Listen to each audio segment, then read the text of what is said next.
All right, welcome to episode 2 of the New Social Dialectics American podcast. We got the three of us, Ethan, Dodson, and Harris. We're going to try and orchestrate a topic for conversation over the course of a year. I'm going to start, and I have a really hastily thrown together PowerPoint. Demonstrations of hate. A year-long exploration of all things hate. So basically, my theme is demonstrations of hate. And I want to look at things from the lens of this was derived of hate. Now, hate can be however each of us wants to perceive hate. We can look at examples of historical, present, or future fiction. So, for example, like I have this like doomsday scenario in my head where basically like the left and the right wing extremists under the guidance of a left wing strongman like rise up and fucking kill all my people, all the Jews, you know? So that's like something I might talk about during a weekly thing, is just presenting that kind of future fiction through that lens of hate. And you can do the same thing also with alternative histories. So I've got some subdivisions here. We talked about a little bit doing, some quarterly stuff. And I've got a lot of examples, or I've got 6 examples. There's only 4 quarters, obviously. So we can also come up with additional here today if you want. But demonstrations of love. So people thinking that they're doing something lovingly, but really it's fueled by hate. So like Malcolm X would argue that the white liberal is an example of this demonstration of love through the lens of hate. And you can come up with whatever you want, and we can try and make sense of it through that lens. And then weekly, I thought this was a really interesting idea, is that we take whatever example we're talking about that week, and we associate it directly with a quadrant on the political compass. So like I have some examples here, and it is entirely subjective in my opinion, and it's up to us to argue about whether or not the association we derive is accurate or not. So, like I look at Pol Pot and I think of that as an upper left person. But there's a lot of people, I'm sure, who will argue that he's a lower left personality. Another example is Hitler. People will default to upper right, but I personally think he's another example of an upper left individual. And that really is the fundamental of my idea. Okay. Sounds interesting. I mean, you could always go into specifics with Hitler or Pol Pot to explain your stance. I'm assuming that would be part of that conversation. I mean, not just I put in this area of the Nolan chart and then move on. You're all fucking wrong. He belongs here. Barges in the room. You're all stupid. Doesn't clarify. Leaves. Yeah, so for example, I would say that Hitler is upper left because people say he's upper right, and the right left is the economic spectrum, and I put him on the left wing of the economic spectrum because he did a lot of redistribution, he did a lot of nationalization. Dude, and, I was about to say, like I disagree with left right being economic, at least in the European sense. From my read of European politics, left right is more national or international. Like, the harder right you go, the more nationalist you are, whereas the more left you go, the more globalist you are. Sure, well, that's the only real way to contrast fascism and communism, with them being fascism being right and communism being left, is that fascism is specifically oriented around the nation, the state, and your identity within that, whereas communism is your identity as a worker in the world. But Stalin even turned around and was just like, Hitler was right. You need nationalism to encourage people to do what you want them to do. Yeah, the average person won't identify with the labor class. That's only recently become a popular thing, and only in the West. Well, I think it goes through waves. I think that there were a group of people that identified with the worker class, and then the worker class turned around and said, hey, actually, you're kulaks, and we're going to kill you too. And I think that's exactly what is going to happen with the modern wave of it, is all these obviously not working class people. Yeah, all these obviously affluent people that are like, I sympathize with the laborers, like they obviously don't. And if the time will come, It happens to be that those are also the driving factors in the modern example, and they were not necessarily in Mother Russia, but yeah, a lot of the intellectuals ended up being the ones they were either put against the wall or put in charge of the party. yeah. But I also think the hell that of a gamble to make.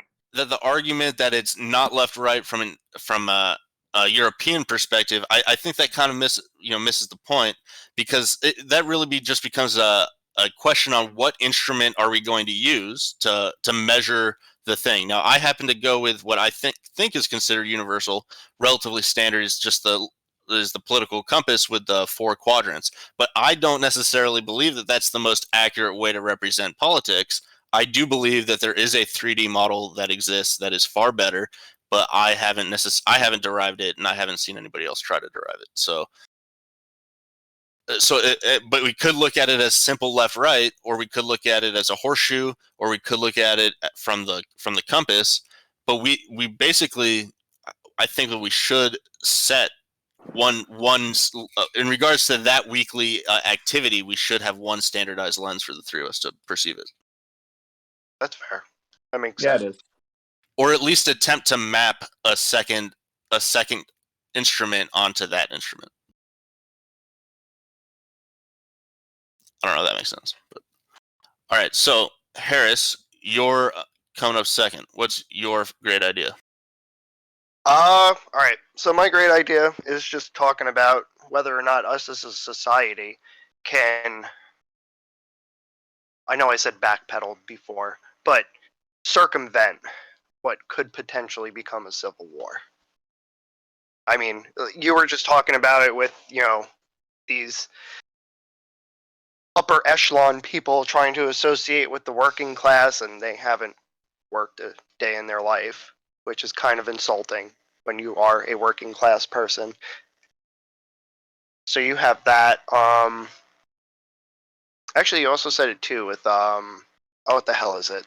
The Thing of Love, with Malcolm X.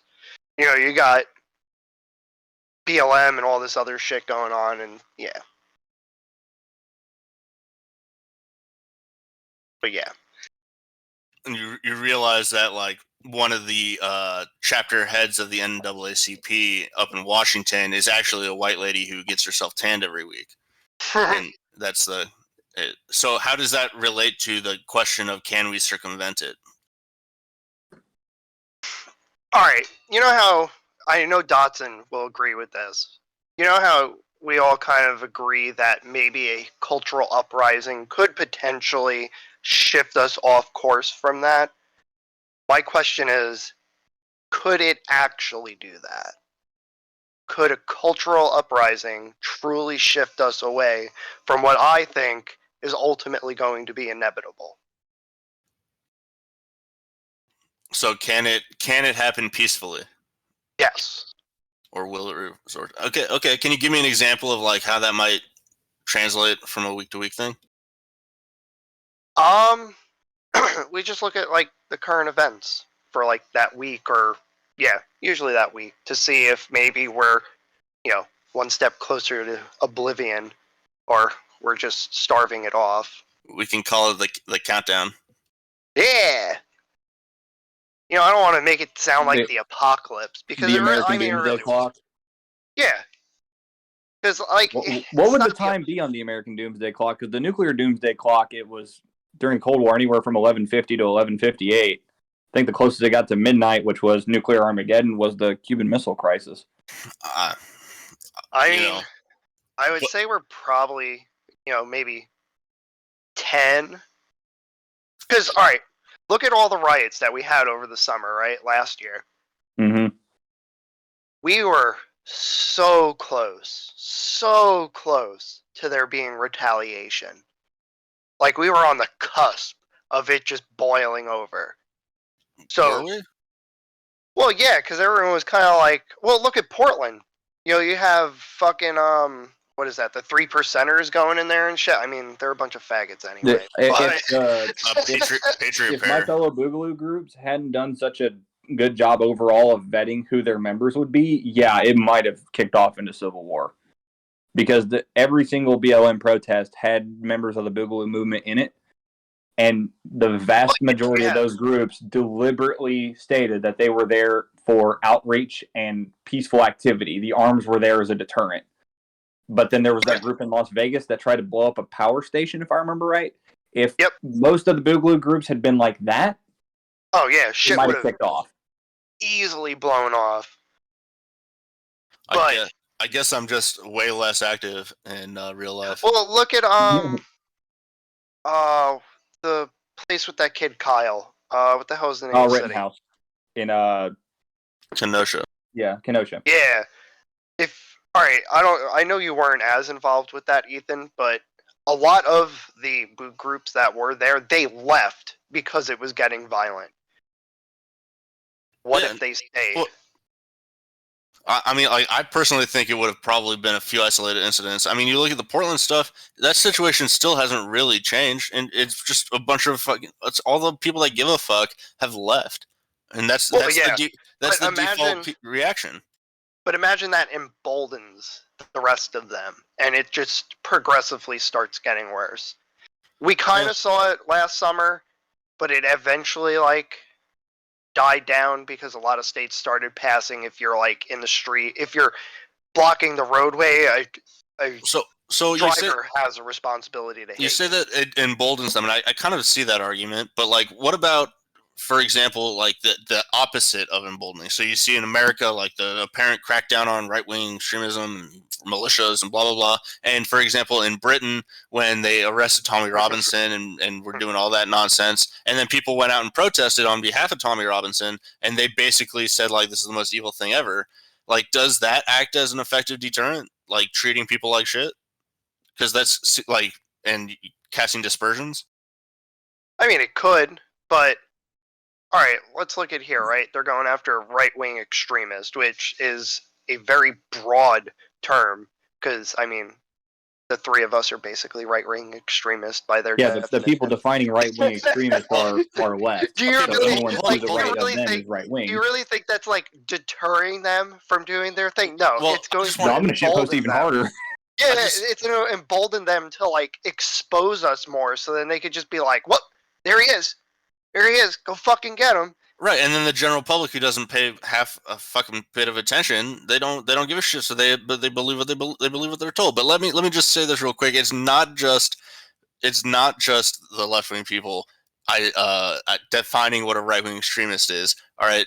No, I know. It's also, you got right wing people who are also like with January 6th, dude. Like Gertz. Gertz calls himself a right wing extremist. All right, and we all know that he is no such fucking thing. He is I don't even know. Absolutely not. Well, like that's the thing, right? You got people who are labeling themselves as like right wing like, are we right-wing extremists? No, I don't think we are. We're not like sitting here planning to blow up fucking, a BLM headquarters or some bullshit like that. But I wouldn't call a right-wing extremist to be one of those things. For me, a right-wing extremist must abide by the NAP. Like, if you don't abide by the NAP, you disqualify yourself immediately. Well, if you said earlier you defined the Nolan Charts left-right as an economic issue, wouldn't violence be irrespective of that? So the non-aggression pact has nothing to do with left-right, so you can be right-wing and be violent. It's just, what cause are you violent for? Because violence is a tool, not an ideology. Well, the left-right economic spectrum is the economics in relation to the state. So it's how much control the state is enforcing on the economic spectrum, on the economic system. So really, in my opinion, the moment you introduce the state at all, you have flipped onto the left side of that spectrum because you've abandoned the core quality of the right side. But I suppose that's kind of looking at it from a black and white perspective, and I'm not really capable of seeing the gray that exists on the right side of it. But I like... Well, that wouldn't so much be the gray as the center point of your left-right is zero, no government. How do you have negative government? Government is the thing that exists or doesn't, and government's just really an expression of collective power. It'd be mutual organization. So, like, the state isn't the only entity that functions as a government. I know using two different words that kind of describe the same thing, but I do think that there is a distinction. So negative government. So like if your point 0.01 or whatever, negative 0.01, one step into that right side, and then that is representative maybe of like huge corporations taking power equivalent to the previous state that existed, but now it's not a state, but it exists as a government. And I think that's miles better than the state, but I still have a lot of issues with that. So I suppose that the farther right you get, the more decentralized you get. So instead of relying on Amazon to ship me everything, I'm relying on the corner store to ship me that thing, and so on and so on. But I'm not an economist. It's just a fun hobby. I mean, that's fair. But everyone uses Amazon. I use Amazon. I use the shit out of Amazon. Even the fucking people that hate Amazon use Amazon. So... I can buy used books for like $3. Why would I not? Like they earned their position in the market. Yeah, 100%. And I go to my used bookstore too. They don't have what I want. I come home and I buy it. But I would much rather buy it, frankly, from the used bookstore. But if they don't have it, I seek a separate solution. Don't get me wrong. I agree that I'd rather go to a store and get something if I could. But yeah, if they don't have it, yeah, Amazon's basically it. So I guess like another example is like I was listening to NPR the other day as I was driving, and I learned that my local NPR station is actually funded by the Walton Family Institution. Okay, but not just the Walton family. A specific institution that the Walton family has created, and I'm going to butcher it, but it was the Walton Institution for Racial Justice or for Social Justice, one of those two. So Walmart has it full blown sold out too, but nobody's even talking about it. Why? I think it's because everybody fucking all these right leaning people they love Walmart and they don't want to admit that they're fucking supporting this shit openly too.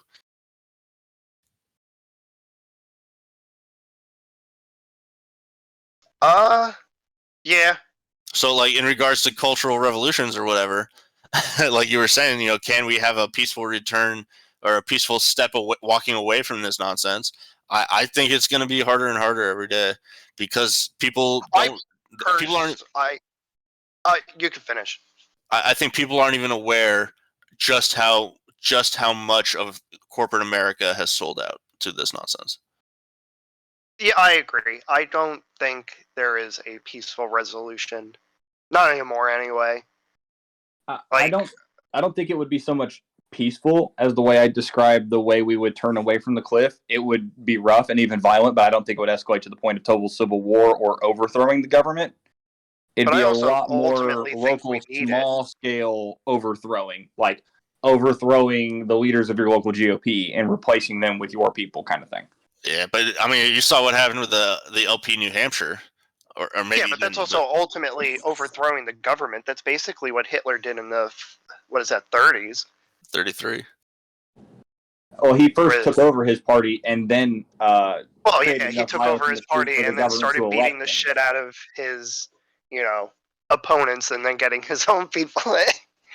But I mean, what blows my mind is that people see the Black Bloc and they really think that the Black Bloc is the equivalent to the communists in Weimar Germany, but they are 100% more akin to the Nazis from Weimar Germany, because like the commies weren't stifling free speech. They beat the shit out of their opponents. Like, that's literally what the Nazis did.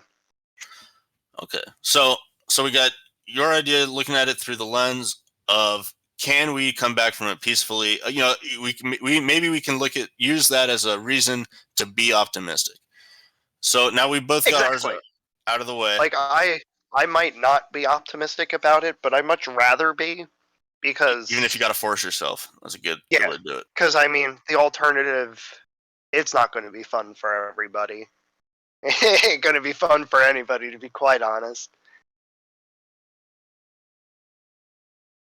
So now that we got those perspectives out, we're going to do it a little differently for Dodson here, and you're going to you're going to give us the spiel. Give us the spiel. Okay. So I want to discuss the way the right should win, at least in the modern American context, if you want to stave off a civil war. the way the conservative movement has to fight. It's the 10 Commandments of political warfare, as formulated by notable conservative Steve Deace from Iowa. And rule number 1, never trust Republicrats or the establishment. If they've been there long enough, there's a damn good chance that they're already corrupted. They don't really believe the principles that they talk about, that those are just positions they hold to keep their office. And when push comes to shove, they'll bend. So never trust them. You agree with that? Well, yeah, it's all talking points at this point. I mean, I can think of at least one anomaly to that rule. That's Dr. Ron Paul. I mean, I think him. There's maybe one more, maybe two, but for the most part, yeah. But when it's a few, going up against the majority, it doesn't really. Well, it's never the majority that changes things. It's always a motivated minority that does it. Like the left was never a majority in the country, at least in the way we formulate the left today. It's just that they were the squeaky wheel, so they got the grease. Whereas the rest of the quote-unquote silent majority stayed silent and so let the left win over and over and over again. Blows my mind because we teach our kids basically that like crying won't get them what they want, but then you apply that concept to politics and it's just like out the window. Today. And we also teach our kids to, if you can't say anything nice, don't say anything at all. Instead of saying you need to speak the truth, you just need to learn how to say it. Because there's a difference between being tactful and being complicit in silence. So the way Deace defines Republicrat: segment of the American ruling class pretending to be conservatives by paying lip service to conservative principles and camouflaging themselves in patriotic imagery, often confused with rhinos. But Republicrats are far more dangerous because they've learned how to campaign on conservative talking points. Unlike the rhino who campaigns and governs from the middle left, the Republicrat campaigns as a conservative and then governs middle left. Once in office, the record of the Republicrat is virtually indistinguishable from the Democrats regardless of the rhetoric, either because of cowardice, deception, or a combination of both. I mean, you can honestly just say Trump and that. Trump wasn't a Republicrat. It's just that he wasn't a conservative. Okay, he was a mercenary. A New York Democrat who ran as a Republican. Now, don't get me wrong. He did a lot of good. He didn't govern from the middle left. He campaigned as a hardcore conservative and governed as a moderate conservative.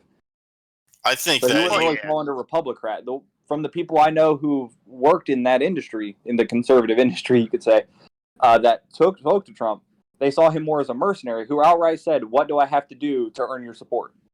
What policies do I have to push for? What positions do you want me to hold?" He played the game and he played it well. Yeah, well, that's just all it is. In that regard, he was a bit of an honest broker because he outright came to them and said, "What principles do you want me to hold to get your support?" And then to some extent push those. And then he would moderate when negotiating. It's just that he didn't realize he was negotiating with monsters. Or he did, but thought a middle half victory was better than a total loss. Yeah, that's true. It's really hard to define the Trump presidency since we're not going to know the after effects of it for another century plus at a minimum. I don't think he was a principled person at all. I don't think that he came from it from any necessarily any perspective because, I mean, if you look at him predating it from the 80s all the way up into his election, he consistently switched his party opposite to who was currently president. So he didn't go the way the wind blows. He blew opposite the wind on purpose. And I don't necessarily think that's a bad thing. But I also don't think he governed center right at all. I wasn't saying it as a bad thing because when you look at it in the lens of objectivism, he did good. I mean, yeah, he did a lot of dumb shit sometimes, and maybe he shouldn't have spoken as much as he did. But all in all, he actually did really good, and I would probably argue that he might have been the best president we've had in some time. Which is really sad. It's a sad state of affairs when the mercenary who doesn't hold true to your values on a principled level is the best you can get. Yeah, well, it's because there was a better candidate in that election. They just weren't as good at the game as Trump was, and that was Ted Cruz. Ted Cruz was a lot more principled on a lot of his positions. So maybe he wouldn't have negotiated with the left as much. Well, I think that with Trump and that mercenary perspective that you're offering, I think that carries with it the illusion that you can mold him to your will, and I think that's why people from across the political spectrum love Trump, is because they see him however they want, and they can't really all point to the same thing or anything. And in fact, a lot of it I think contradicts each other. But with Ted Cruz, you can't really do that because he's a principled person. So you kind of have to accept him at face value. As opposed to with Trump, you can pretend he is whatever you want him to be. Yeah. And on your point on the majority, because I'm flipping through the book where Deace discusses this, talked about how the majority doesn't believe in this, that, and the other. He talks about some data on the majority and whether they're left or right. According to Gallup polling in 2012, twice as many Americans describe themselves as ideologically conservative rather than liberal. Would you agree with that? That might still be somewhat true today? Can you repeat the stat? Twice as many Americans describe themselves as ideologically conservative rather than liberal. I think that that kind of goes hand in hand with the theory that most independents vote with the fact that most independents vote conservative. They just hate the GOP as it stands. Yeah. 74% of Americans want the government to cut deficits. Only 8% of Americans want tax increases to be the focus of deficit reduction, and a majority of Americans favor scrapping the federal income tax. That is from Reason.com with a Reason Root poll, with 96% of people worried about federal debt. So, majority irrelevant. Yeah. And according to a poll that was published by the Daily Caller, 75% of Americans oppose funding abortion with taxpayer dollars. And yet, we do not have a government that's conservative. We have a government that's liberal. We have a government that openly expands and extends the deficit more and more. And we keep piddling about the side parts of abortion instead of just stopping it. I think it's because people, you take all those stats and then you flip it, if you will, and you say, what percentage of journalists are liberal versus conservative? It's like 90 to 10.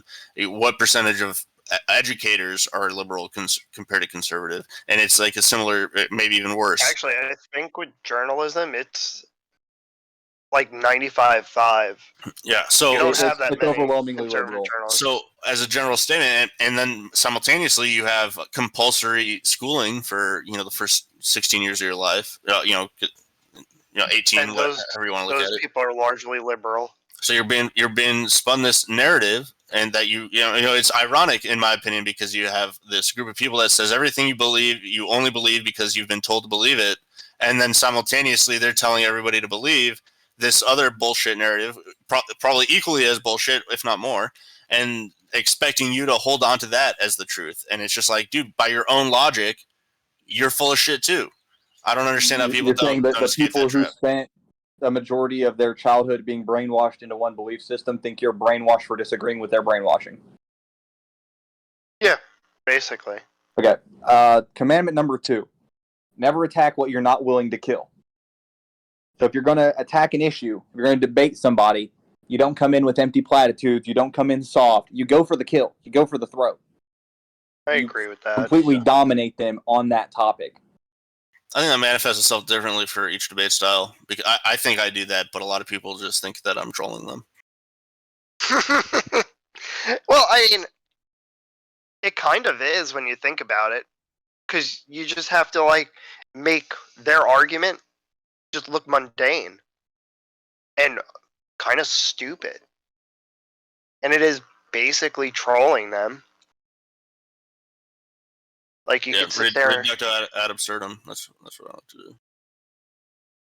Just go to the most fundamentally fucked up aspect of what they're trying to argue and show how. Yeah, you're just basically ridiculing their stance, and if they can't defend it, then well, I mean, sucks to be you, I guess, but that ain't my fucking problem.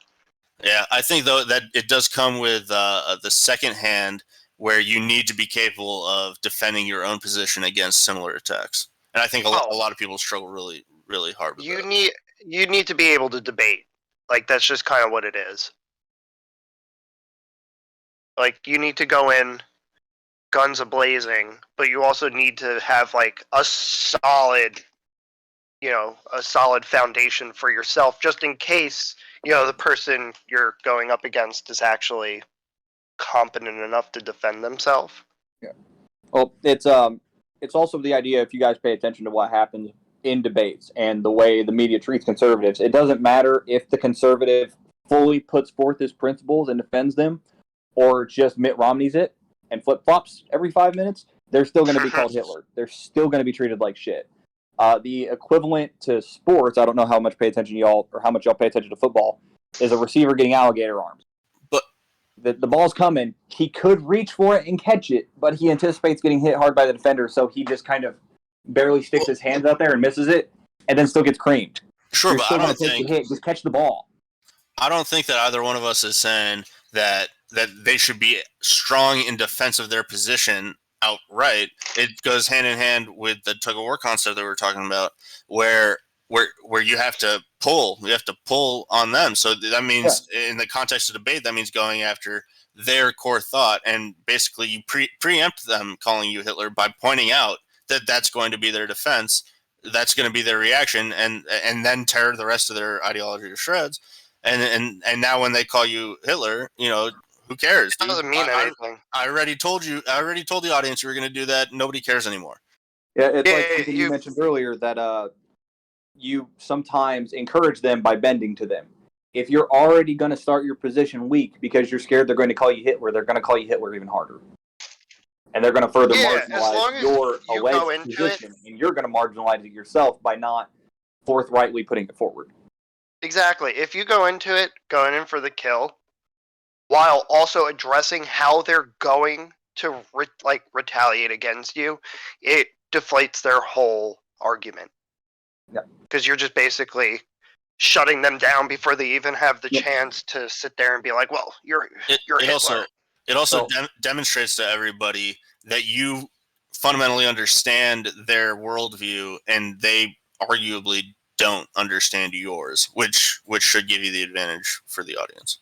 Well, you guys are kind of getting ahead in the 10 rules, because some of the things you're mentioning play into some of the other rules. Like commandment number 3. You're welcome. Never accept the premise. You're welcome. Never accept the premise of your opponent's argument. Because whoever sets the premise and gets it accepted has essentially already won the argument. Because they're trying to play ball in their court. Whoever makes the definitions. Exactly. Like a lot of what Steve Deace refers to is he refers to the abortion debate in a lot of this, because that's his biggest issue. If you set the premise as that it's a human life, then you're arguing from, is it moral to kill a human who hasn't done anything illegal or immoral? And that kind of sets the conditions for the pro-life movement to win. But if the pro-life argues from a convenience to the mother / cost / tax funding / what point do we consider it human enough to protect, you're arguing from the pro-choice premise, which sets them up for the win. Because if you look at what National Right to Life does, they keep trying to push all these half bills where it's, well, you can't do it after it detects the heartbeat, and you can't do it after it can feel pain, but all these bills end with, but if that doesn't happen, you can still kill it. So the pro-life movement won't get a real win, and they keep depending on the Supreme Court to overturn it, but the Supreme Court doesn't seem to want to hear most of these cases, because they treat Roe and Casey as super precedents that can't be overturned. Well, it's like with the Second Amendment debate. A lot of things will get passed, and people just expect the Supreme Court to handle it, and then they don't. Yeah, and some people who try to argue on the Second Amendment side, the left tries to set the premise of guns are bad for society. That's why they frame it as a gun safety debate. And if we accept that, instead of what happens in one of the later rules, we turn it around on them, then we will lose that debate. Because they've already associated guns with violence and guns with bad things in society. You have to be able to reverse that and show the culture that guns are good, not just guns are neutral. Their debate's also very dishonest. Well, of course, but if the entirety of your debate is just saying that they're dishonest, if you're not providing an alternative, an affirmative one. No. What I mean is, all right, guns are bad for the public, right? Mm-hmm. But that's not really what they're trying to say. It's just guns are bad in the hands of private citizens, but it's okay for the government to have guns. Yeah. Which, if history has shown us anything, That's actually the worst thing possible. that is not only the worst thing, that is just like you're asking for trouble. Like, how do you not learn? PolitiFact fact checked this and said wrong because you're Hitler. Hell okay. yeah. Rule number 4: never surrender the moral high ground. Okay, I agree with that. Rule number 5: reverse the premise of your opponent's argument and use it against him, which was what we talked about with the gun control issue. If they're going to say guns are bad for society, we're immediately going to reject that premise, demonstrate how guns are good for society, for private individuals to own, and then hijack the culture from them, which the Second Amendment debate is the only real debate where we've been able to consistently do that. I also think that if you're capable of doing this like well and appropriately, you can actually I know I sound stereotypical here, but you can like weasel your way into like social groups that kind of maintain because they will believe that you have the same perspective that you do if you turn the premise around onto them, because it's all on the same line, right? So you can even frame an argument that is completely counter to them without them recognizing that you're rejecting them outright. It's kind of what gun rights group Armed Equality has done. I don't know what just happened to your microphone, but it just... You're back. It sounded like you were 10 feet away. Okay.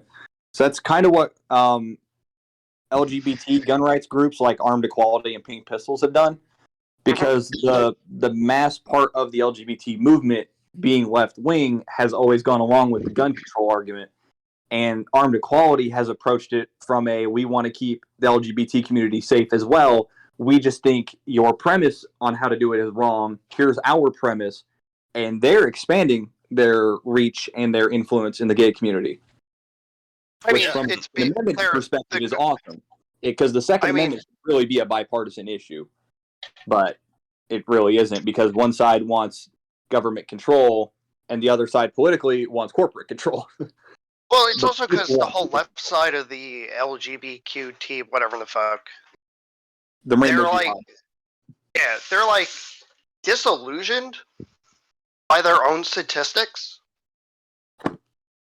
right? Like, I read a report that suggested that 2% of Americans are actually trans.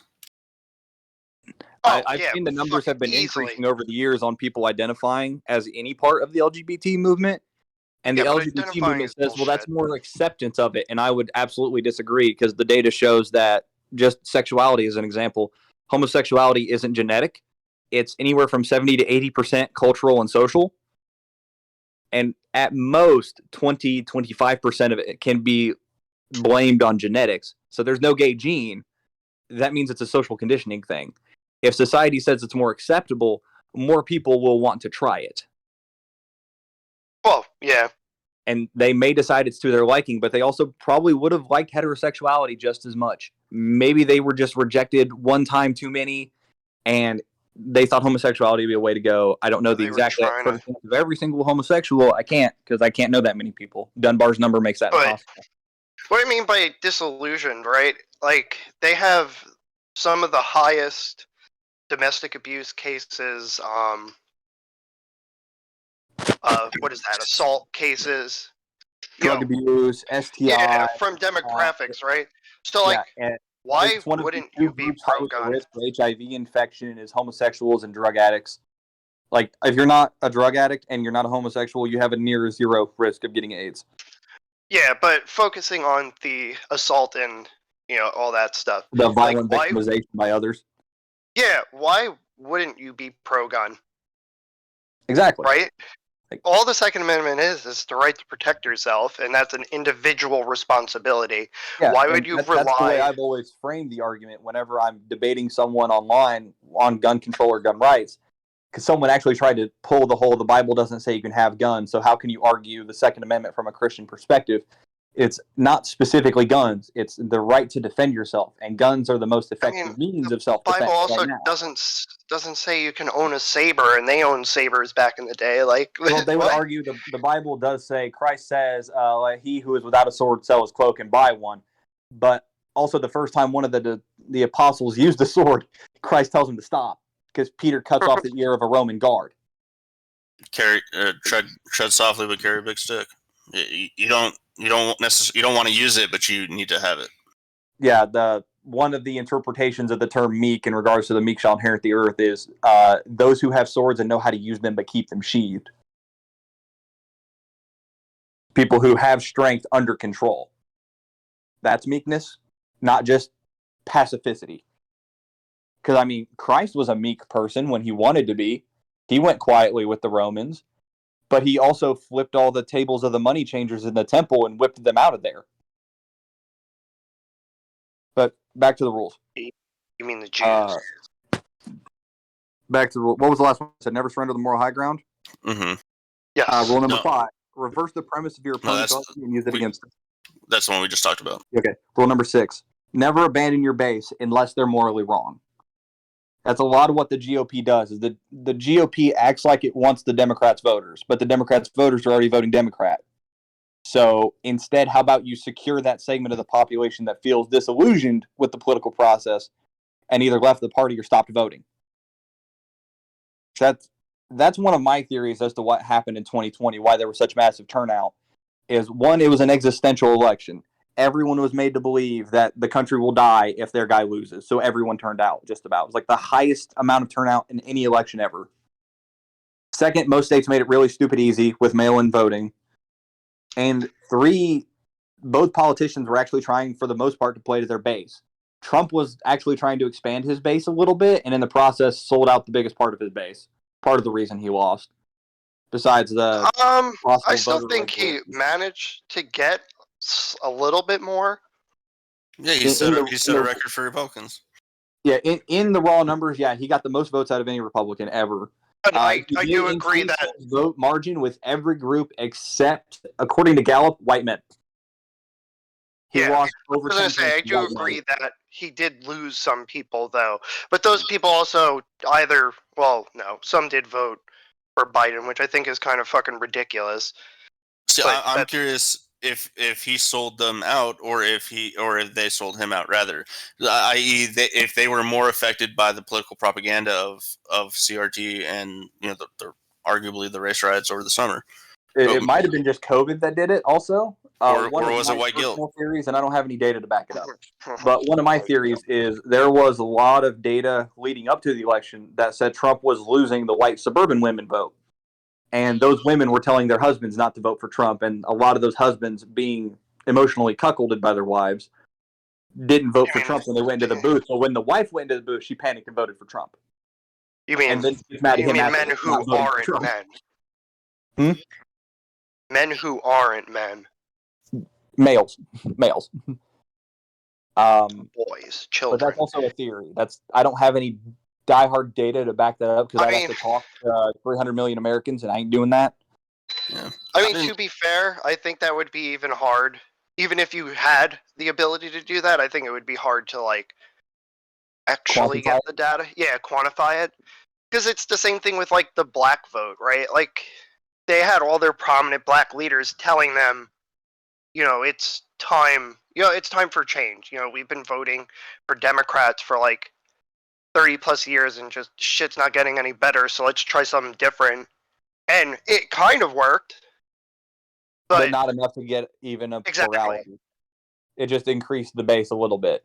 Now, the question with that is, will that continue into the future? Will they keep voting for conservatives or anyone on the right? Or was this a one-time aberration? And how much of that was because of Trump's support for the First Step program and getting non-violent offenders out early and reducing their criminalization? Because some people I've seen have also theorized, like Daniel Horowitz over at Conservative Review, he hypothesizes that he calls it jailbreak, not criminal reform. He thinks jailbreak is what cost Trump the election when it comes to just the voting numbers. That far more white people were scared of letting people out early because of what happened in the summer with the riots, because of what they saw happening in courts across the country where they were just letting people go without bail, that they instead voted opposite Trump, assuming Biden would somehow be better. And if you just go by his record, yeah, Biden would be better on that. Biden is one of the guys who pushed the crime bill in the early 90s. So just locking up bad people, or people the state says is bad, if however we're going to define it, Biden would be the one with the record on that. That's possible, but it also wasn't Trump who was passing bail reforms.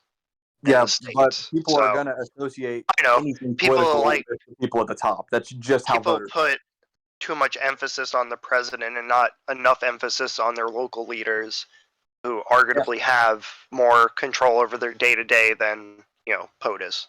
Yeah, and if we're gonna change that, we have to simultaneously understand they're going to think that way and act to where they're going to think that way, while also working to change how they think. We can't just change how they think and lose every election, and we can't just let them think that way and then ruin the local level. We have to do both at the same time. We have to walk the bubble gum at the same time. To even do that, oh my god. All right, I'm going to use the black voters as an example, right? They're basically told from the time they can go to school that the only people they should vote for or can vote for are Democrats. Yep. And a lot of them do believe that. The data does show that black voters are overwhelmingly susceptible to peer pressure, and most of their peer pressure pushes them to vote left. Something like 90+% of the black vote is due to peer pressure. You think that's you see what I mean, though? How do you change that? You have to push individualism. Well, I think you'd have to hijack their churches, because it's not even their churches. They're learning this in school. Conservative. Well, hey, dude, churches don't have to be literal churches. Churches don't have to be literal churches, right? It's called the cathedral for a reason, right? So, like, a church is anywhere where you're getting your ideology, and so a church, in perhaps loose definition, includes schools. Yeah, it would too, but what I'm trying to get at is that we do need to take over the schools and the churches. I guess I should have had a more expansive answer than that. Well, what I'm trying to say is that it's definitely not like a clear-cut answer. It's very multi-tiered. And it's not a one-generation issue. It's going to be a multi-generational change. Because, like, when you look at the black vote, right, a lot of it, they're taught that they can only vote Democrats because, the Republicans are the KKK and all this other. It doesn't matter that it's false. Absolutely doesn't matter. That is what they're taught from grade school till the time they graduate. And then earlier than that, they're taught from even from home, they're taught that through the lens of race, and so they see the world through the lens of race. And their parents are taught that. Their parents teach their kids that. So it's like a multi-generational issue. But you also have the problem of they don't actually agree with the liberal stance. So how do they vote? Liberal stance. It's a weird one. Well, and that I was thinking to myself, like, how much conservative media is actually being consumed by these demographics. If they have zero exposure to it and they only ever receive one side, and I can easily imagine, like, I go into the VA, right, and the VA, all I see is CNBC and CNN. Yeah, you never see Fox News. Exactly. And so I wonder, like, in these really tight communities where there's a lot of people, maybe getting their media at a local shop, and how much of those local shops are showing exclusively one side of the story, which we all know that sells out the other side completely. Yeah, like what happens if you walk through airports? Most international visitors to the U.S., the only thing you'll see is CNN. But they're also no, CNN just lost that contract, so that's not going to happen anymore. But yeah, the black voters, they're like the only ones where they're like polar opposites on each other. They vote Democrat, but they believe in like a nuclear family. They absolutely fucking despise gays. They probably will kill them if given the opportunity. But yeah, because they're a tight-knit community, they all agree on these conservative values, but they largely vote Democrat. And it's just like, why? And it's because they're basically taught, in the womb that they can't vote for anybody but Democrat. And I don't think it would take a lot to change that. I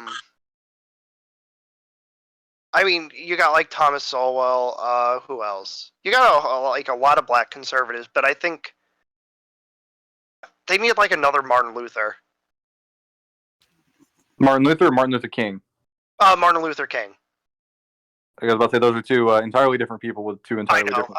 I meant to finish, and then I was just like, wait. But yeah, no, they need another to redirect. At least I think so. I mean, I don't know. I think that Martin Luther King would be ostracized by a majority of the political black body. Oh, he would. He most likely would, because he was very anti-LGBT, and the modern left is LGBT. So the black vote, by its definition, even if the black movement isn't pro-LGBT, the black vote is. Yeah, but they hate the black movement's even becoming more pro-LGBT as well. The black movement's becoming more accepting of LGBT individuals.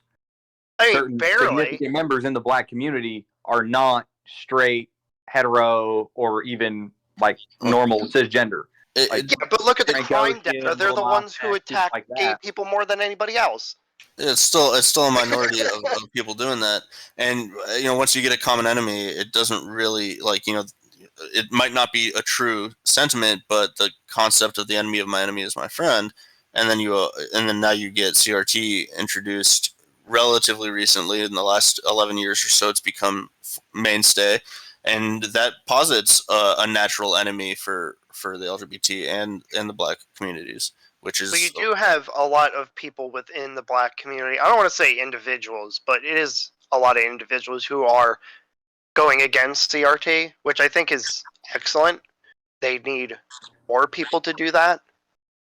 Yeah, it's not just they need more people to do it. They need people in the right positions to do that. But because it doesn't matter if 90% of the public is against it in the black community if the 10% who are for it are the ones who run the educational administration and are the ones who run the churches. I was going to say a lot of the ones that are against it are, I guess you could consider outliers. They have your standard family. They have a mother, father, they both work. They have a child. It's not like their dad's in prison and they're a single mom. Which is they don't even know who their dad is. A black kid is that they don't know dad. And a lot of people might think that's like a racist thing, but it really not. I mean, statistically, that's the truth. Yeah. Okay, I'm going to go on to the next rule in the list before we get strikes for being Nazis, despite any in the group. Rule number 7: define your opponent before they define themselves, and define yourself before your opponent defines you. Yeah, that's part of setting the premise. Yeah, that's what me and Ethan already hit on. Yeah, that's rule number 8: always make your opponent defend their record and belief system. Yeah, that's where Trump failed. Well, he didn't really fail because Biden didn't participate in hardly any of the debates, right? They only had one fucking debate in 2020. But Trump sucked at it, as far as I remember. He did not do good. He looked bad. Had 2. I don't know. I didn't had a watch second one. The second one, Trump looked better. But I remember you shouldn't have to worry about Trump looking bad against a dementia patient. Well, yeah, because all Biden needed to really do is just form a coherent sentence. And I remember the first one. He actually I think he said maybe fucking 10 words, and it was a sentence, and he was good. And while Trump just but that's what the rule was. Always make your opponent defend their record. You make Biden defend his record, and he is a he is a KKK member when put up against Trump. Joe Biden is responsible for putting more black people in prison than anybody, and yet here he is an apparent spokesman of the BLM movement. And now, of course, the BLM movement has realized since his election that is not the case. But why couldn't that point have been made prior to? I agree. Well, and because there was only 2 debates, and I'm sure nobody watched them. They actually had fairly high ratings, as far as I know. it also didn't help that I don't remember if it was the first or the second one. They had a Fox News anchor or not anchor, a Fox News personality hosting Chris it, and Wallace, probably. yeah, and he pretty much overtly came out against Trump during the debate. Like, come on, man. But also, Trump's people should have kind of factored that in because that's always been the standard: is the person who is to the right of center will always be the one attacked by the presenter, whether or not he's from Fox News. Unless you get Tucker Carlson out there, and they're not going to do that. See, the way I feel presidential debate should be is that it should not be a news affiliate running the debate. They have a contract, man. The Libertarian Party took him to the Supreme Court in 2016 over this shit, and they got some mild rule changes, but that's like it wasn't enough. But it's an independent organization that runs that, isn't it? The Commission on Presidential Debates. Yeah, it's like one of the grossest things I've ever seen. They set arbitrary standards on who can get in. I agree there has to be some standards, otherwise the debate's going to have 800 people in it. Yeah, but when those standards limit you to only fucking 2 people, you got a fucking problem. Yeah.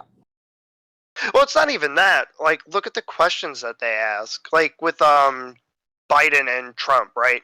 They went for Trump's throat, and then they softballed Biden. Like, of course the fucking dude's going to be able to answer those goddamn questions. They're not hard. Yeah, but what does that say about the American public, that the American public isn't able to identify that discrepancy? Too fucking stupid to realize that. And what does that say about the ideology of the press, no matter whether it's Fox or whatever? They followed rule number 2. They attacked what they were willing to kill. What they were willing to kill was Trump. So how much of Fox News is really on Trump's side or on the conservative side, to be more broad, if the thing they're willing to attack is anyone to the right? I think it says asks more of a potent question about something we've talked about in the past, which is who really deserves the franchise. Yeah. Yeah. If more people actually earned the franchise, maybe cable news would have less of an impact on the political landscape. Because, I mean, more people would just be like, I've been paying attention to what's been going on more directly. I've been watching C-SPAN and the political debates at my local House of Representatives on the webcast they have. And I know you're fucking lying to me. But yeah, I agree that you should go after your opponent's record. But I don't think... I can't remember a single presidential debate where the question was, you did this, which led to this, how are you going to fix it? Or the opponent mentions it and says how they'll fix it. I can't think of a single one that has ever resulted in that. I can tell you that those questions are still meaningless to me. Those are still bad questions, because ultimately, I guess I'm coming at it from the framework of, any attempt to solve a problem you've created through the use of government is just going to result in more problems. And so it's just like it's a big circle jerk with that. It's also that person's trying to win, so he might just say anything, to get a leg up. Yeah, it's why I can never be a politician, because Though, to be fair, if Trump went after Biden's crime bill and just turned around and was just like, you incarcerated more black people than anyone else, all Trump would have had to do is turn around and say that he was going to reform that bill, which is what he was trying to do before leaving office. He was trying to reform, like, prison with, who was that, Ice Cube? The rapper? Yeah, whatever. Mm-hmm. He was trying to do that. And, yeah, that was a good step forward. He probably should have done it sooner. But yeah, you definitely don't have enough of that, but I also don't think we have a sufficient platform to do that. So that's definitely not something that's going to be easy to do.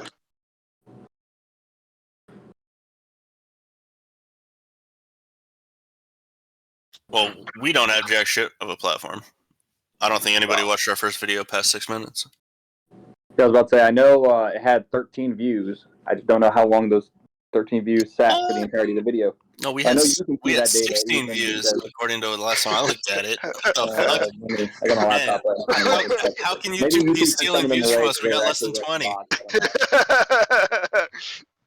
It's them goddamn bots, I tell ya. Goddamn Putin. No, for real though, it is the bots. Like within like an hour of posting it, we already had an advertisement for like a sex website posted by a bot. A website? Yeah, I deleted the comment because Yeah, don't want that associated with us at all. yeah, we're good people, man. We don't do porn. 18 views now. Epic. I was one of them, and now I'm about to be a second one of them. But I also didn't All right, do it all the way so through. that was what, Rule 9? No, Rule 8, making your opponent defend their record and belief system. Okay. Rule number 9 and 10, I can kind of roll up. Rule 9, stay on message. Rule 10, play offense. Okay, yeah. I agree with those. I do think 8 playing would be offense rather is like hard. playing offense is an extension of what I said before, that if you want to bring it back to a moderate middle, you have to pose as an extremist in some respects. You have to be willing to pull hard if you want it to come back to the middle. If you just sit here and play defense, you're going to just let them score on you all day. You might stop some every now and then, but you're never going to get any real victories, because victory in war requires an attack. And staying on message, that just keeps you from being distracted from sideshows when you're in the political debate itself. Yeah, And all the sideshow does, which is like ad hominems, all they're trying to do is distract from your message to attack your character directly. I do think that sometimes it is beneficial to basically, when you are going on the offensive, to create a little bit of a sideshow yourself. As a distraction, yeah. Well, I think that it can be used supplementally. It's more to build a comprehensive offense. Right. Like he points out a hypothetical situation when talking about Rule 8, I believe it was.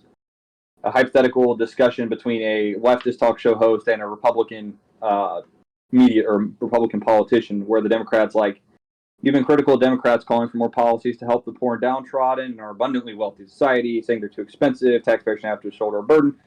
It's easy for those who are well off like you, but I believe I'm my brother's keeper. You came to be Christians, wasn't it the moral thing to care for the less fortunate? And instead of just directly addressing that, the first thing Keith does is he goes directly for the throat of the Democrat. Like, how much do you think is enough? If you believe in that principle so strongly, why don't you start by living it out in your own life? How much do you donate? Do you at least donate as much as the previous Democrat vice president, Joe Biden? And then he points out the data on that Joe Biden gives almost none of his money to charity.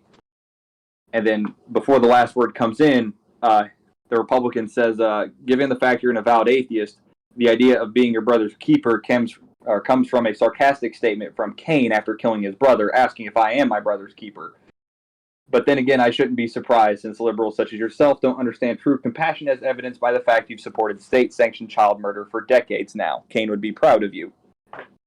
So I consider that allusion to abortion to be a sideshow. It is, but it's building a comprehensive offense as well. And it stays on his overall message of Rule number 9, which is I am the compassionate one. Abortion for the left, though, is also a sideshow. Like, think about it. They're against capital murder, right? Capital punishment. They're outright against it. They want to get rid of the death penalty, but they're okay with abortion. Well, it's because they don't see the unborn human as a human being. They see the murderer as more human than an innocent baby. And I think that goes hand in hand with the fact that a lot of them don't want to have children at all. And yeah, I can agree with that, because the statistics show abortion overall has been trending down, and it's directly linked to increased access to contraceptives. The easier it is for people to not get pregnant in the first place, the less likely they are to seek an abortion. Yeah, so that's kind of why, from Harris's lens, why I'm optimistic is it seems like it's kind of sort of a self-solving problem. We just need to wait a generation or so. And it sucks that we happen to be born into the generation where most of this crap is permeating from, but... It was all permeating before. It's just now visible. The internet made it all visible. Yeah. So we gotta live with it. But I bet our grandchildren are gonna be like, "The fuck were y'all smoking?" Like, bro, I don't know, man. They were smoking some different shit that I was smoking. Smoking that dank California Kush. Amen. Well, actually, this goes back to illegal. I'm going to the store and getting a pack of Marlboro Greens. And that holds true. That actually goes back to what you were saying, Ethan, with the whole demonstration of love? Mm-hmm. Right? Like, all right, why why are abortion clinics a thing? They were specifically made to target black women. Right? That's not like a made up thing. That is what the Yeah, I've had this argument with people yeah, before. like Margaret Sanger deliberately targeted abortion yeah, towards she deliberately black targeted communities.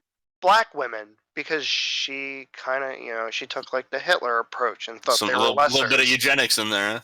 Yeah, right. Like, and so you got like all these people that are like, yeah, we need it, and you're like, but you understand who it targets, right? Like, it isn't meant for you; it's meant for them because they don't care about them. What your position seems to imply is that modern leftism is sociopathy as a political ideology. Oh, I, it absolutely is. I mean, Mm-hmm. dude, look at everything they stand for. It is absolute insanity. You got affirmative action, the fundamental belief that a minority is incapable of achieving the same thing you did simply because of the color of their skin. That is racism to a goddamn T. And they support that shit hand over fist. I don't think that's what their argument would be. I think No, it's not. They think that, they've been held back long enough, and they need the help. And you're like, what? Okay, so the affirmative action argument, framing it with the Ten Commandments of political warfare as an example, how would you reverse the premise of what Ethan says their position on affirmative action is, which is they're being held down by the system? How would you reverse their premise and use it against them? I would say, well, now we have all these programs that are specifically made to help black people.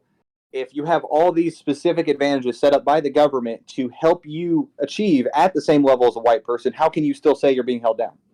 Well, yeah, like, all right, you have black-only scholarships, you have affirmative action. Well, I'm sure I'm missing a few, but you have like Yeah, all because this these. isn't like affirmative action isn't a thing we normally debate, so it's not something we normally dive into. Yeah, so you have all these things in place that the oppressed. They're not oppressed. I'm tired of hearing that. Yeah, Like not that's to just mention not all fucking the true. movers and shakers in corporate, political, social America all kowtow to BLM. They all bend the knee to their side of the argument. well, sure, but So if you affirmative have action the entire predates corporate BLM by structure like on your 5 side, decades. Well, yeah, hmm? I know it does. Yeah. If you have the corporate structure on your side, you have the political structure on your side, you have all these legal advantages directly given to you, how can you still say you're oppressed? And of course, I then would they'll answer with the cognitive dissonance. I would reverse the premise by framing very simple question that that people get asked all the time, and they get asked it in an effort to prove that you're implicitly racist. But basically, you have two candidates going up for a job. You have them scored on a completely objective metric, and it turns out that they end up getting the exact same score, but one of them's white, one of them's black. Which one do you pick to hire to your job? Which one do you pick to get into your school? Well, affirmative action mandates that you pick the black person. Yeah, That is structural racism right there. That is systemic bigotry right there Yeah. against the white person in this case. And there shouldn't be any systemic bigotry against either one of them, but mandating the state pick one over the other is inherently racist. And if the whole mission is to combat racism, well, you've failed. You've already failed. you failed racism because you're using racism to defeat racism, Right. which And just doesn't fucking work. fire begets fire. Violence begets violence. These Well, things it was they like steamroll into themselves, and that's why people think that these groups are trying to start race wars, is because they see that you're saying I'm racist, so now you're being racist against me, which is only going to stimulate me to be racist against you, which is only going to stimulate you to be racist against me, and eventually we're all going to start fucking killing each other. Why can't we just not be fucking racist? I think that's too much to ask for them. You're asking people to abandon the horseshoe. Yeah, that's basically it. The modern race debate is a huge manifestation of horseshoe theory in action. The modern left and the racist KKK groups agree that white people are privileged, that they are the superior race. It's just they disagree on then what should be done. Yeah, we've seen lots of memes on that. That's for Yeah. sure. Memes Well, are just a way but of it's information true, though. transfer. The most successful memes are the ones that have the I guess you could use a Colbert phrase, the most truthiness to them. I would say they have the most irreverence while delivering the closest truth. Yeah, that's what effective satire always used to be as well. The ones that could hit closest to the mark and still make you laugh. Because one of the rules of comedy is you can say whatever you want as long as it's funny. You can be as dark, as horrible as you want as long as it's funny. It's true for satire. It's true for memes.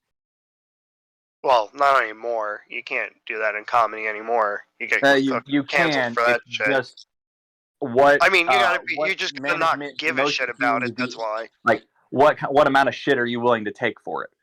And what venues are you willing to play? Because if you're willing to play small venues and you don't care what kind of hate comes your way because you're still selling out your venues, you can be Doug Stanhope and say all the fucked up shit you want, still make money.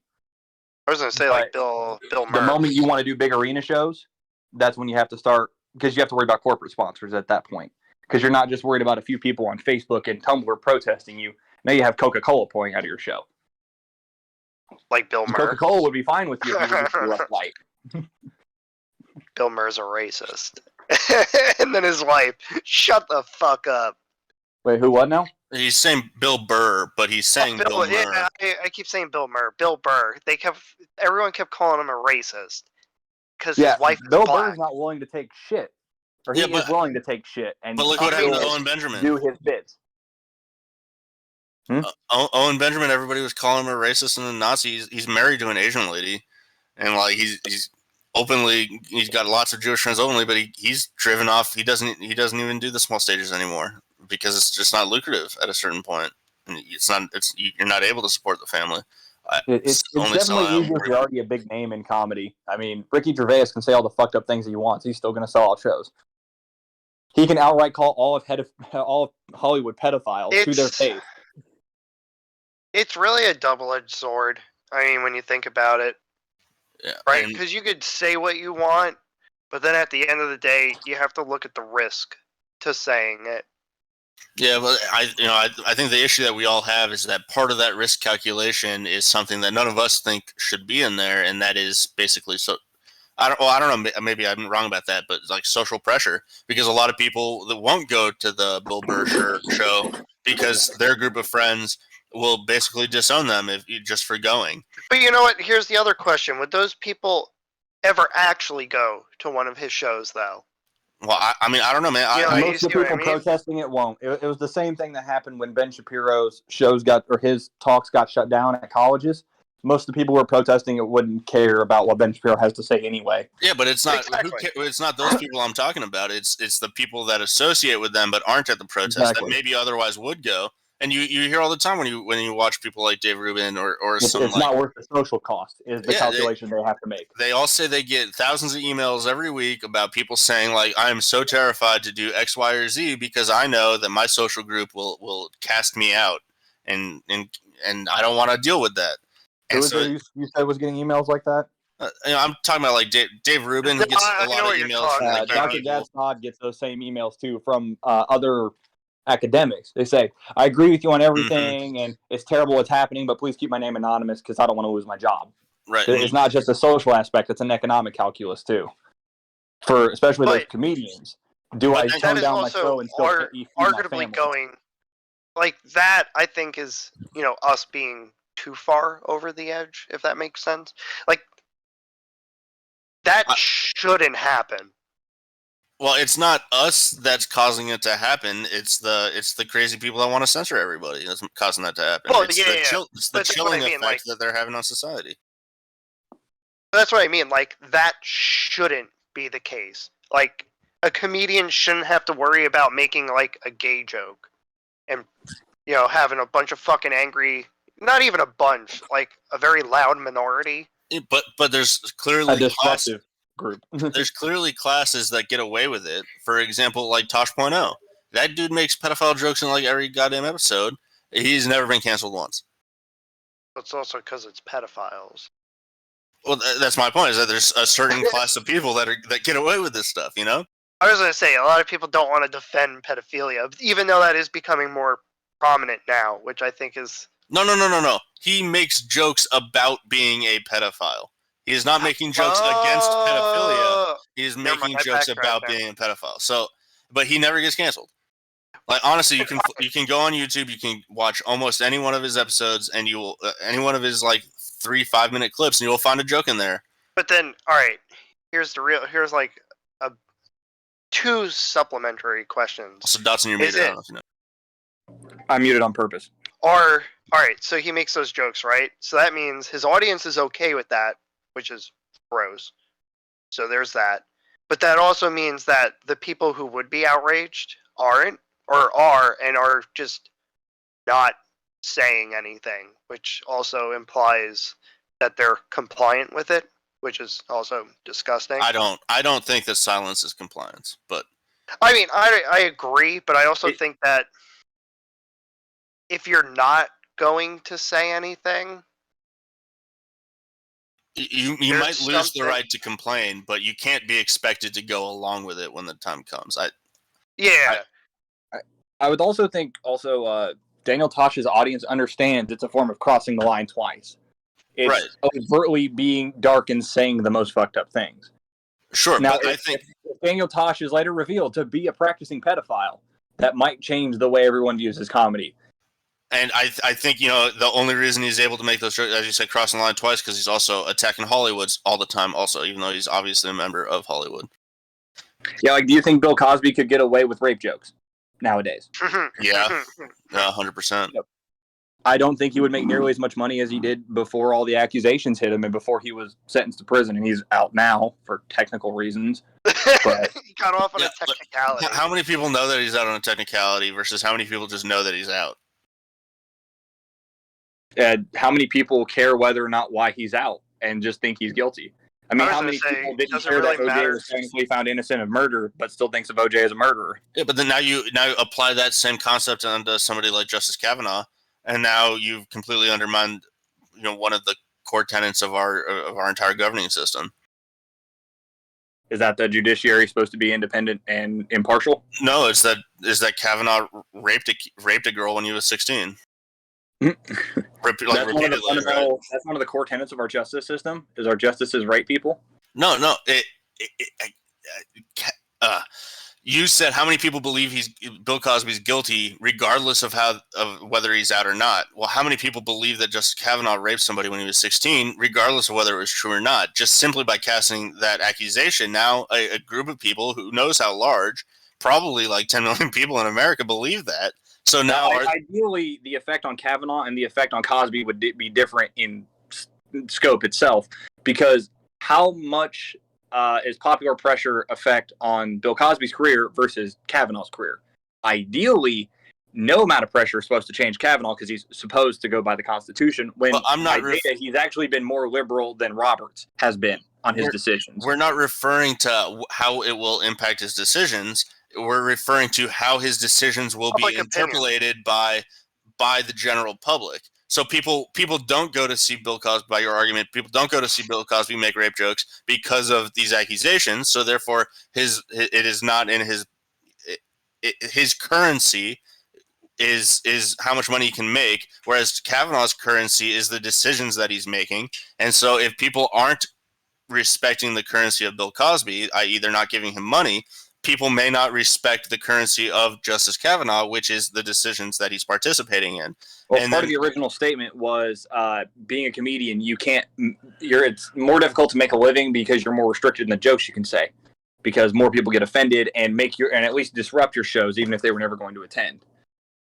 Bill Cosby is much more likely to have his own shows disrupted because of his record, regardless of what jokes he says. But if he comes out and starts saying jokes about drugging and raping women, people are going to shut down his shows. It's much more difficult to shut down a Supreme Court case because of what happened allegedly 40 plus years ago with little evidence. Until you start seeing states practice state nullification against that happens, then we have a similar discussion. And there are states that are practicing nullification of Supreme Court decisions. It's just that they're not the states that should be doing it.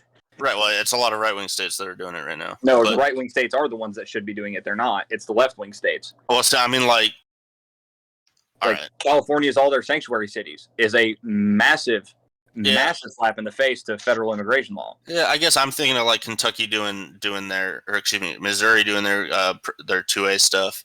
Oklahoma's kind of doing similar stuff, trying to do similar stuff.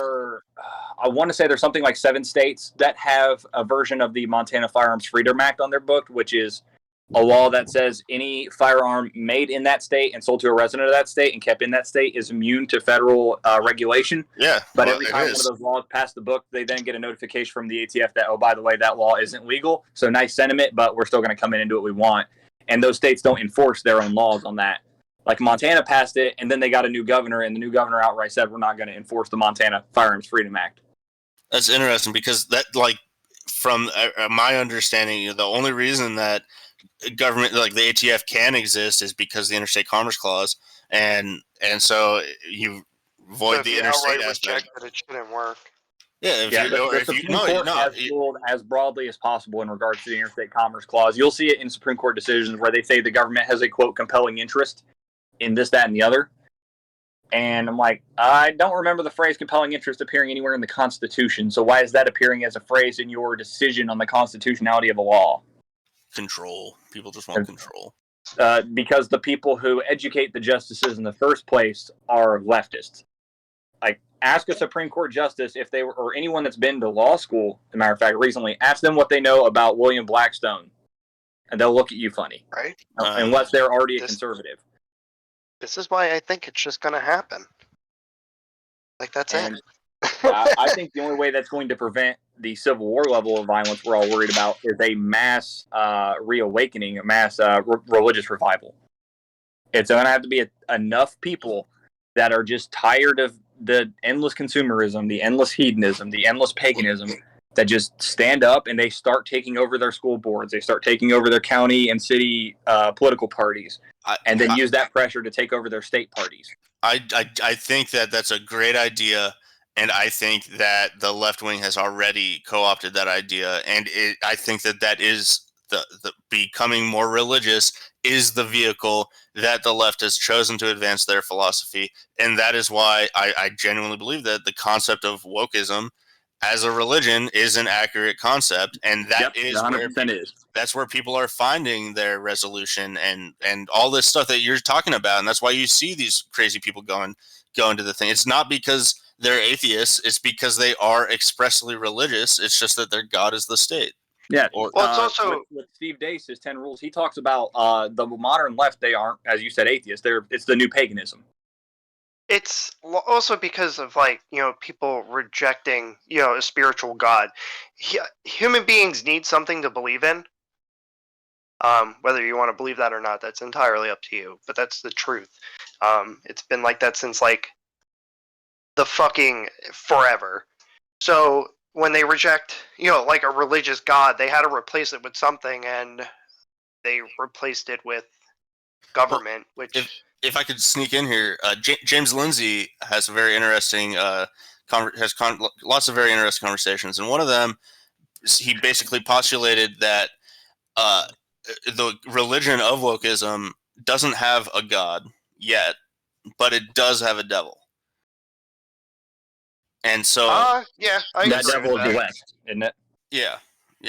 More or not less. white men, the West. So that also allows anyone who is black, Hispanic, whatever, who comes to power but does so from the position of the right, they're also part of the devil. I don't know. I think that it because they do cast the dispersion of like whiteness or the concept of an Uncle Tom. I do think that the devil might be the white man as opposed to the West, because I think that they perceive the West as being a creation of the white man. So it kind of whiteness predates Western. Well, I agree. Because you actually don't. I don't think you need a god. As long as there's something you can unify against, you can just be like a religion. I would disagree on them not having a god. They do. They believe themselves to be the gods. Well, there's also they that. worship They're so self-absorbed with themselves that, because, like, this goes back to the white knighting and stuff like that. They fundamentally believe that they are superior. That's why they support affirmative action and all this other shit, Because what? No, they fundamentally believe they're inferior. That's why they support affirmative action. That's the argument you made earlier. No, not that they're inferior. All right, It's that they're incapable, and so therefore they need this help. Yeah, that's the minority. I'm talking about like the white person that supports it. Like the white person that supports it because they fundamentally believe that they are superior to that person. So that person needs their help to get on a similar plane of existence, I guess you can consider it. Even though that's not true. It's, and we all know that's false. But a white liberal or a white woke person fundamentally does believe that they are privileged, which implies a level of superiority in that. Well, I think that the white people look upon that from a perspective of guilt, the people that are buying into it, because the argument is that privilege is actually unearned, and in fact, they are not superior. They've just abused their positions of power historically to ascertain that privilege. I think that the people writing all this stuff, I think they genuinely think they're better than everybody. But I think that the average white person buying into it, I don't think that they do. I think that the concept of white guilt exists for a reason. The concept of white fragility exists to goad people into buying more into it, into saying, no. The reason you're rejecting this concept isn't because of your logical arguments. It's because you are incapable of perceiving this through the correct lens because of all of these weaknesses inherent in your birth. But that still comes from a place of superiority. They still think they're superior to you because they can identify their white guilt or their white privilege, whatever you want to call it. It's the same shit. It doesn't exist though. But like, I'm sure you've interacted with them. Like, even when you interact with them online, the way they talk to you, they talk down to you because they ultimately believe that they're not only superior to you, but they're more moral than you, which is still coming from a place of superiority. I think they talk down to you because they are unwilling to actually engage in critical thought, and maybe that's because they're incapable of engaging in critical thought. I haven't that too, probably. It could be both, to be honest. I happen to believe in Michael Malice's examination of people, and most people don't think. Most people don't have minds. I think we talked about on last Monday where a majority of people don't talk to themselves in their head, right? They don't think in that way, and which is weird. I didn't know that was a thing.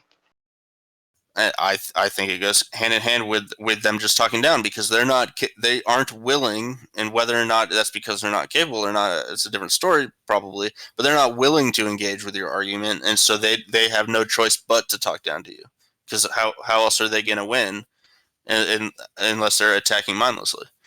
And I think what Dodson and Deace's 10 Commandments of political conversation or whatever has to do is kind of focus on their inability to have the conversation and in fact defeat their mindless attack. I think that's the whole point of the 10 Commandments.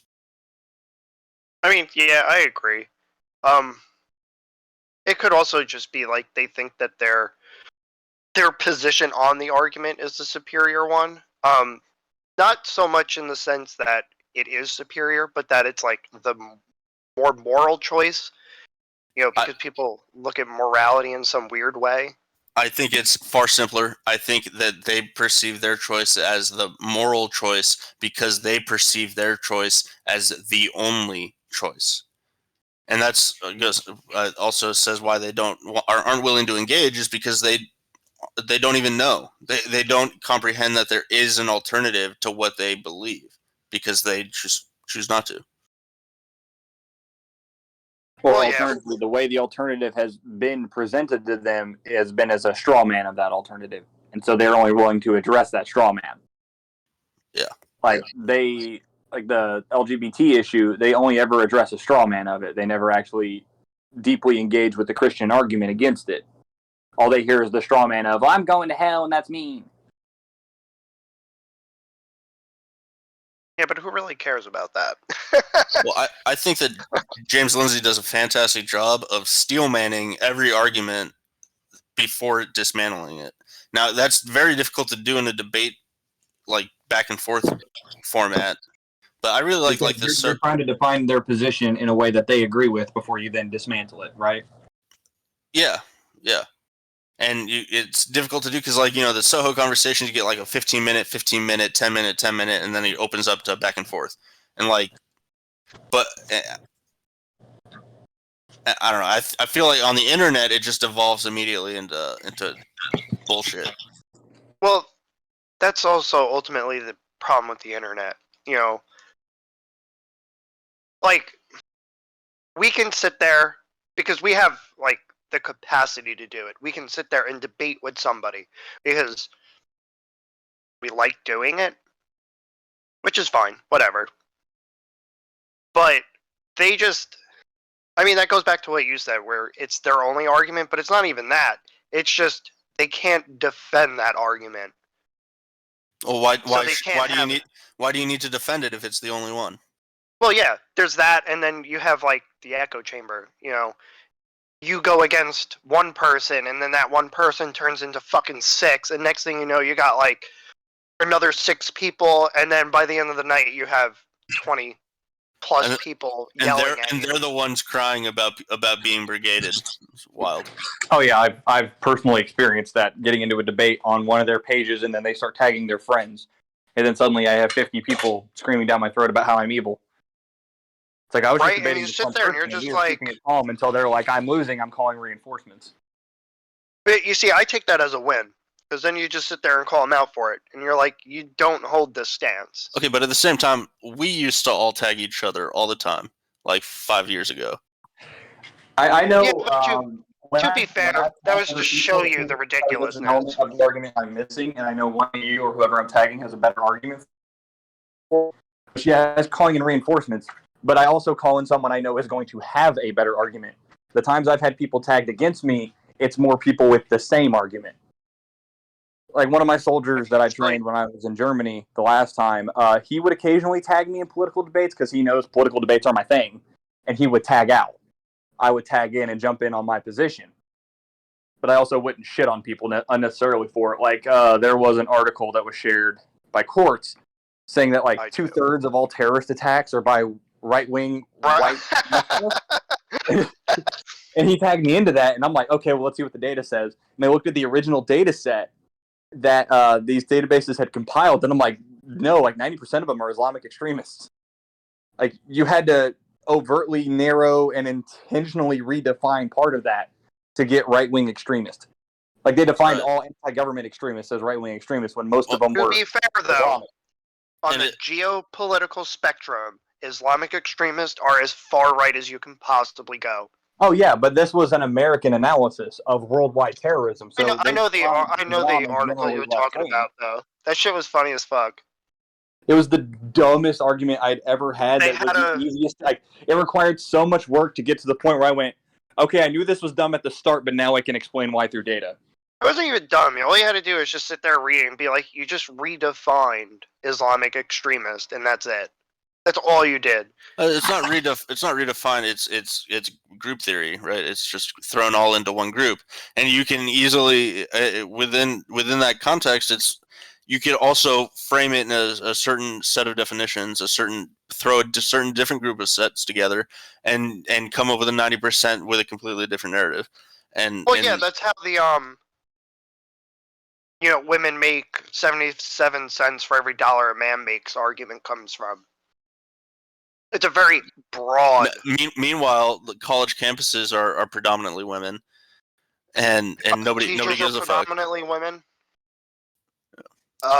Education is, medical field is, anything that involves working with people as opposed to working with things. Predominantly women. Well, psychology is a feminine field anyway. That's bullshit field is what it is. Didn't you say that once, Ethan? That psychology is a fake science? Yeah, I still say that to this day. Yeah, 100%. I think that the moment you recognize the arguments that psychology is trying to make, you become a psychologist. It doesn't like it You doesn't don't need require school to be a psychologist. right. That's right. And I think that all psychology really is a self-examination. And I think that once you're capable of separating, kind of yourself from yourself, you're able to have those conversations, arguments with yourself about why am I such a piece of shit? That Why do requires I you do to this have thing? those conversations with yourself. Yeah. Have you tried just not being a piece of shit? When you're the minority But like, why the of fuck do I talking to yourself. like? I can figure out why I'm a piece of shit just as good as the psychologist can. So I Well, don't not know. even that. You can help yourself better. Like, all right, this is going to be a weird tangent, but like, in order for therapy to work, there's certain criterias that need to be met. That person, they don't have to be older than you, but they need to have more life experience, and they need to be smarter. If they do not fit any one of those roles, that's it. Therapy isn't going to work. Yeah, and that's probably where. What you're saying you is women also shouldn't be in the field at all. well, Bam, exactly. But the third requirement is that you also need to acknowledge that you need help, right? It doesn't hurt to go talk to somebody. I'm not saying don't do that. But what I'm saying is those first two requirements are mandatory. Because if that person's not smarter than you, you're not going to listen to them.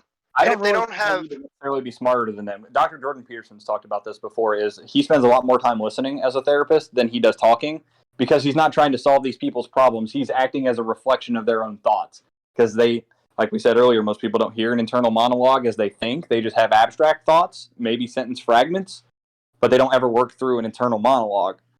So hearing the thoughts come out of their brain into the open air, and then seeing how a person reacts to that very visibly with their, not just their language, but also their body language itself, that can make them realize maybe the thoughts I'm having are fucked up.